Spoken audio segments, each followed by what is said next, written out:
Good afternoon, Sophia Conger. Good afternoon. Welcome on VH Berries. Thank you for having me. I am extremely grateful. How are you doing today? I'm doing well. I'm really happy to be here. In the city of Ithaca, in upstate New York, near the Buttermilk Fall State Park, we can find some unique paths and corridors. And this is, I believe, the quintessential venue for a hike in my shoes. Yes, that was the first film I ever made. I love that you're referencing that. It is, Sophia Conger, one of your very first projects, and I would love to discuss about this debut short film. Can you tell us a little bit more about it? Yeah, I wouldn't say A Hike in My Shoes is a noteworthy film of mine. I made it in high school. But I think it's important that you ask because, a lot of my love of filmmaking started in high school. So yeah, A Hike in My Shoes was my first film I ever made when I was 14. No, I wasn't 14. Yes, I was 16 or something. But it was a sweet little short, and I think we made it in New York City. So it wasn't in Ithaca, but I did go to college in Ithaca.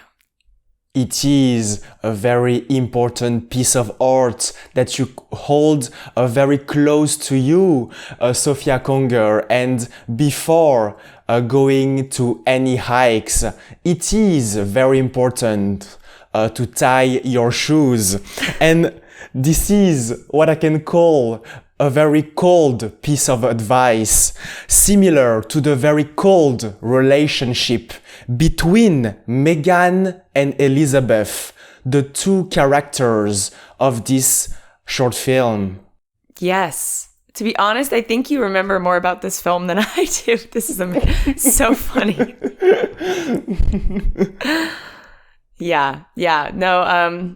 That film really, I think we all as filmmakers look back on projects and it's hard to watch them because you feel like you've grown so much, but they're all really pivotal in your journey as a filmmaker, as an artist.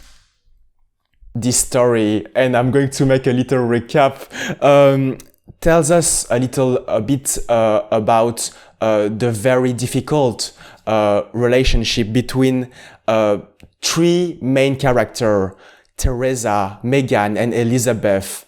And you actually did that short film in New York City. Can you tell us a little bit more about the beginning of this journey in filmmaking?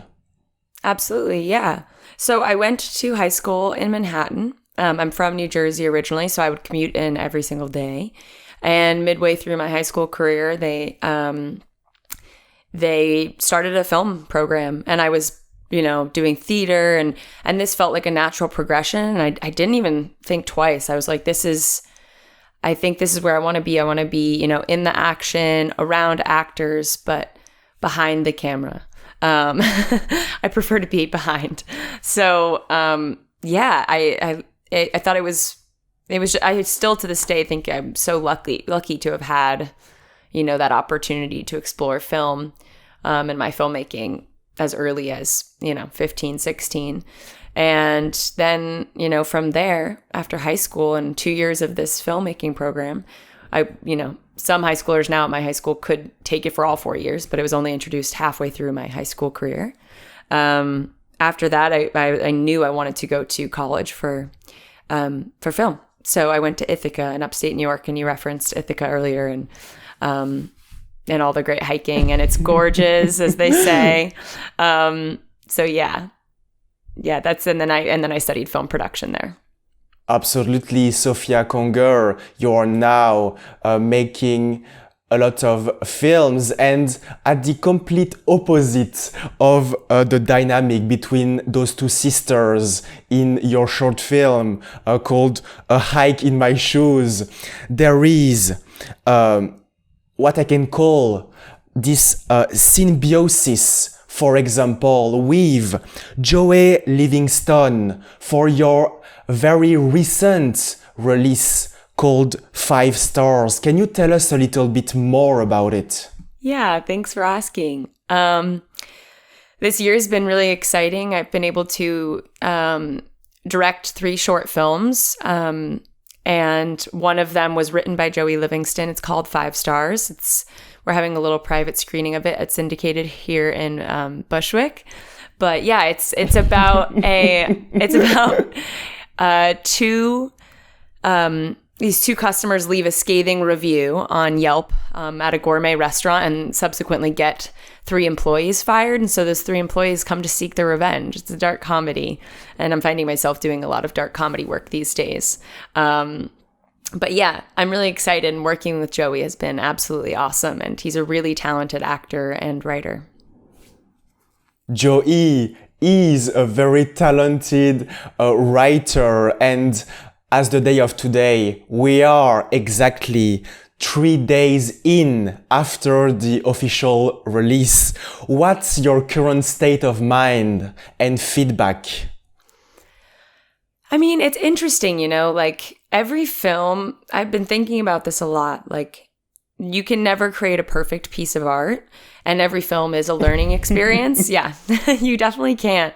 And especially some of the movies I've been watching lately that are like so incredible to me, have had such conflicting reviews from other people whose opinions I cherish very much.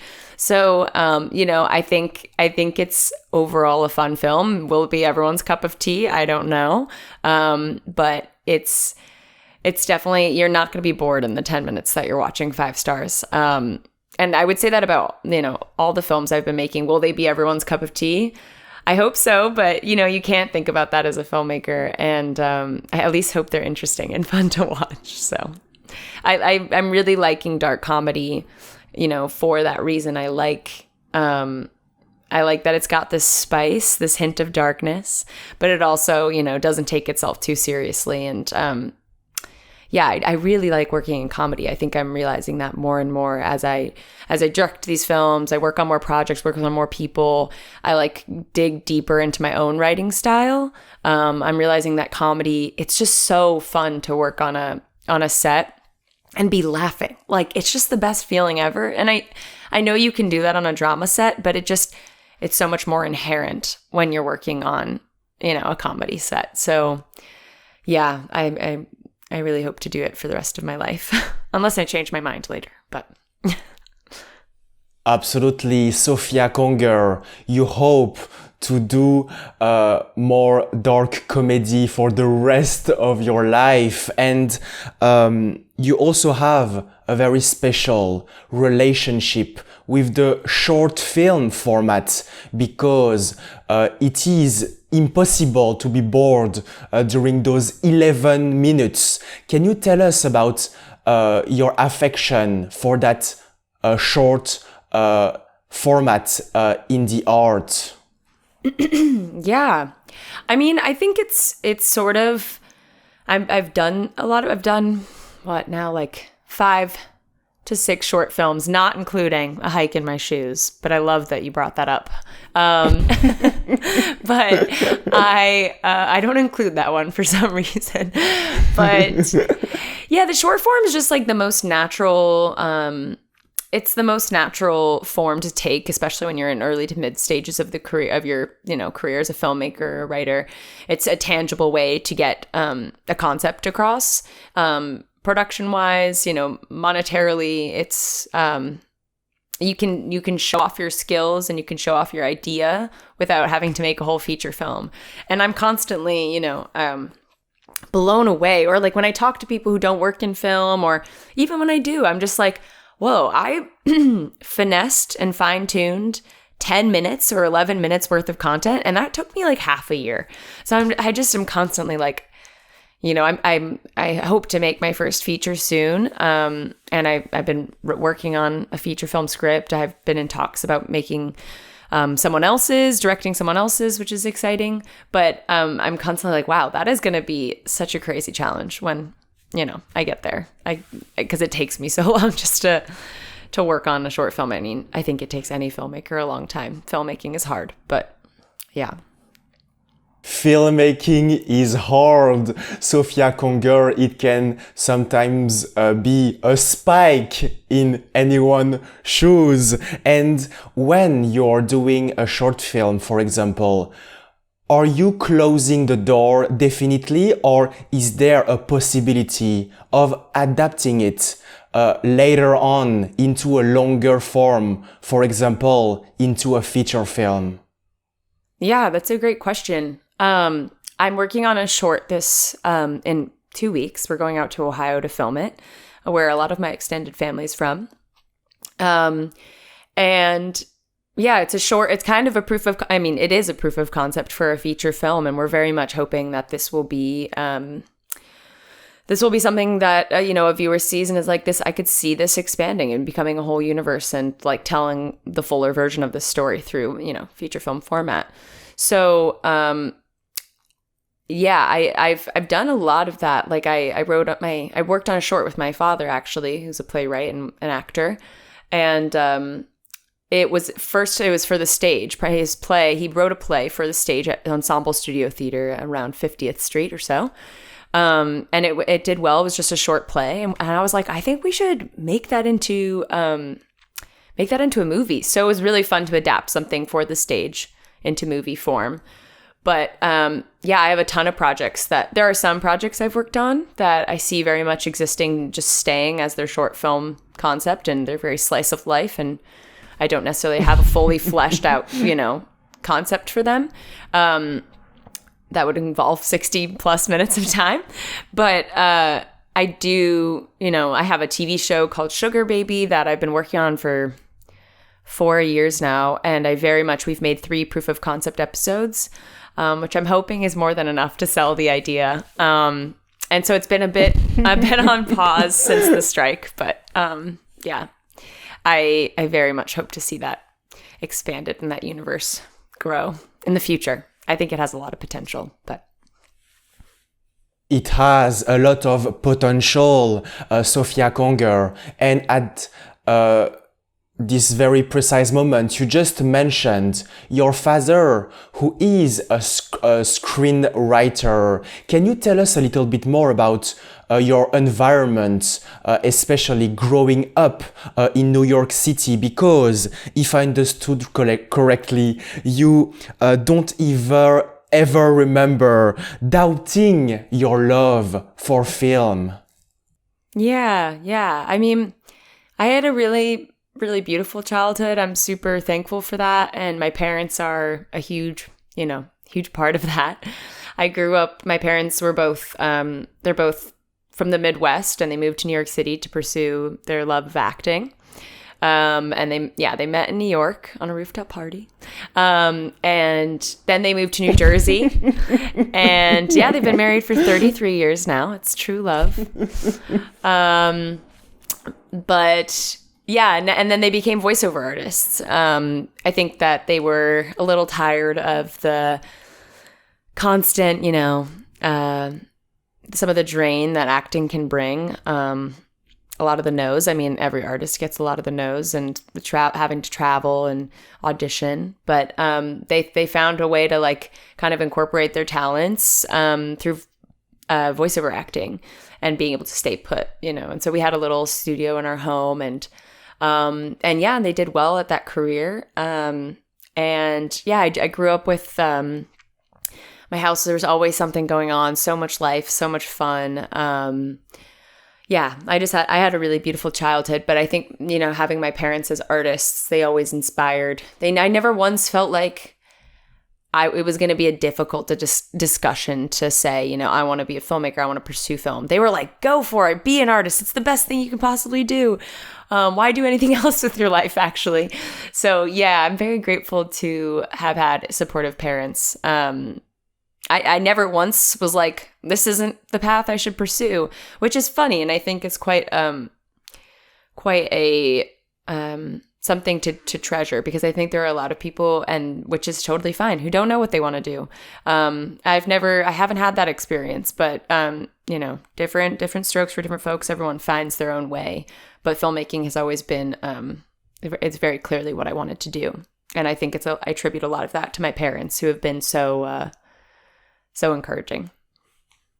Absolutely, Sophia Conger, this is an absolute treasure. Yeah. Not only your parents, but also this very lucky rooftop. Yes. Where the love was spawned. Yes, yes. In addition to that very special event, there is also one released associated with one very special username. I am talking about Harriet Bulgar -69420. Yes, what does Harriet that Bulgar. username mean? Oh my gosh, Victor, that's really funny. I'm like, you watched it. Yeah, it's Harriet Bulgar is the secret idea, or is the, what's the word I'm looking for? The fake name of my lead character in an indie TV show I created with Rebecca Dearden and Kilibo Kikio-Saipos. And Harriet Bulgar is actually Lee Saipos, who's our main character, and she's using a secret identity online in order to sugar baby and not have her real identity discovered. But yes, I love the Harriet Bulgar reference. Long live Harriet Bulgar. Absolutely, Sophia Conger. This project in which you directed 3 pilots, 3 tests, is called Sugar Baby. Can you tell us a little bit more about this extraordinary project? Oh, thank you. It's honestly been my favorite thing I've ever worked on. Working on Sugar Baby was a dream come true. I made 3 episodes of a show with my best friends. We had so much fun, so much laughter. We also made it during a relatively tough time in the world, later on in the pandemic. And I think everyone was looking for inspiration, looking to collaborate. So it was really, really special, and we were able to do it safely, thankfully. No one got COVID as far as we know, but it was truly like a magical experience. And getting to make TV is such a unique, experience too, such a unique form. And that was really nice to hone that skill of writing for television. But yeah, Rebecca and I came up with the concept. We're best friends from college. We came up with the concept, when I was visiting her out in San Francisco where she lives. And we always had another friend of ours in mind, Kilibo Kikio-Saipos, for the role of Lee Saipos. We kind of stole her last name for the character.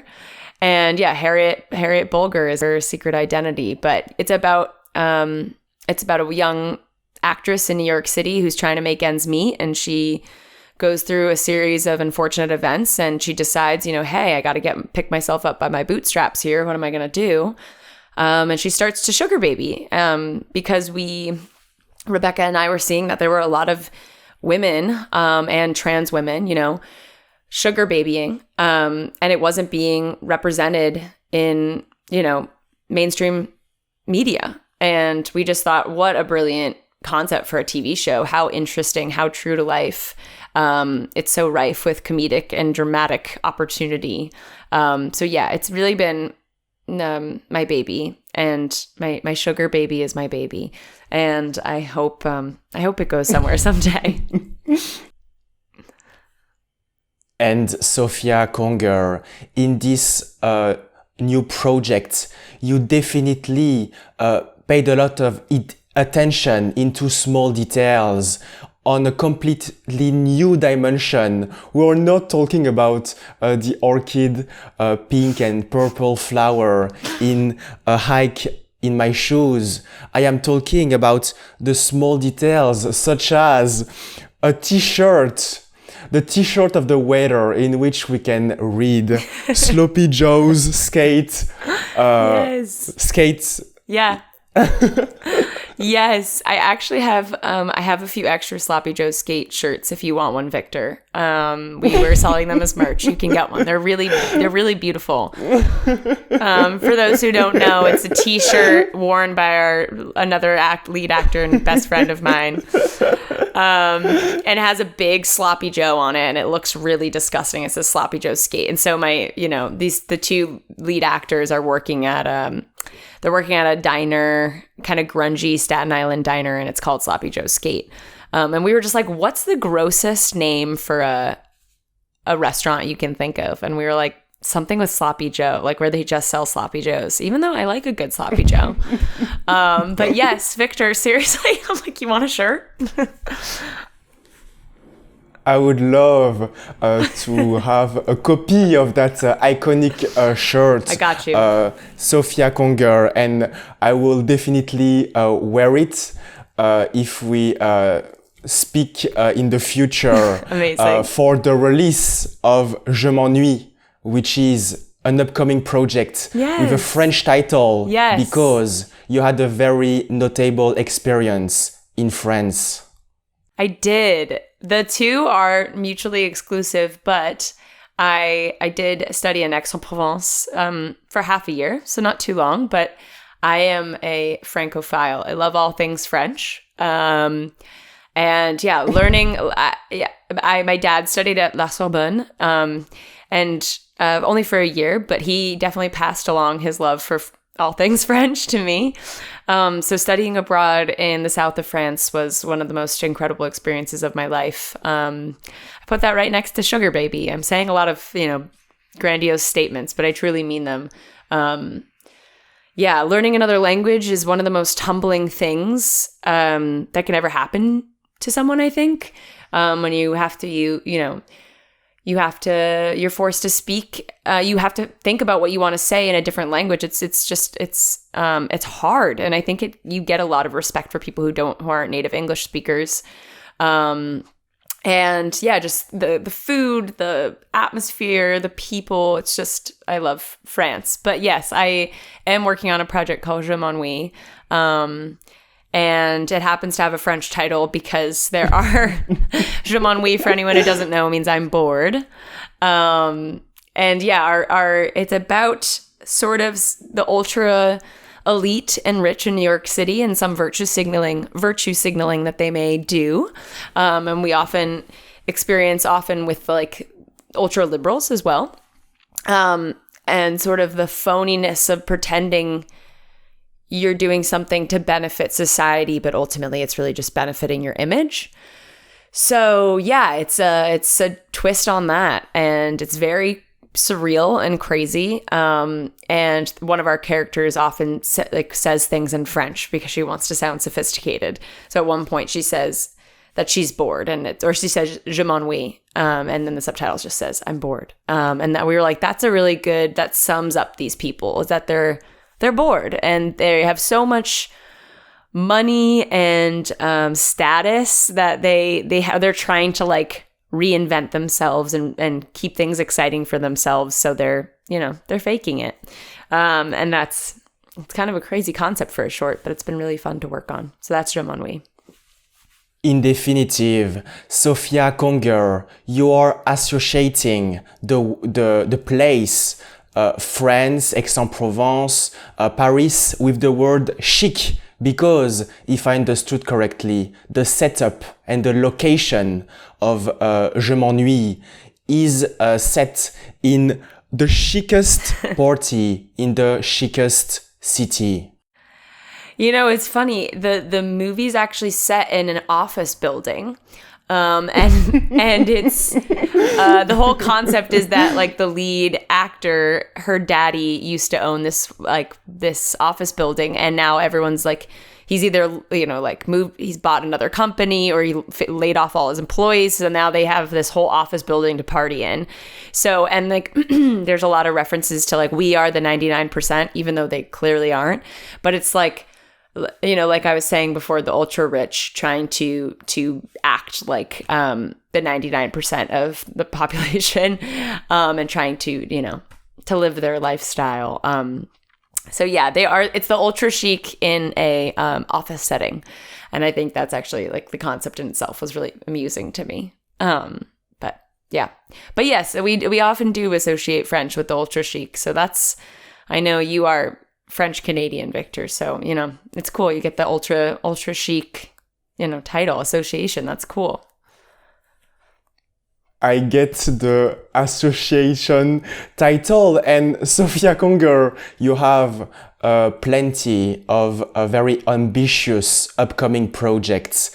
And in conclusion, would you have any pieces of advice for filmmakers that are starting, whether from the Buttermilk Falls State Park or anywhere around the world?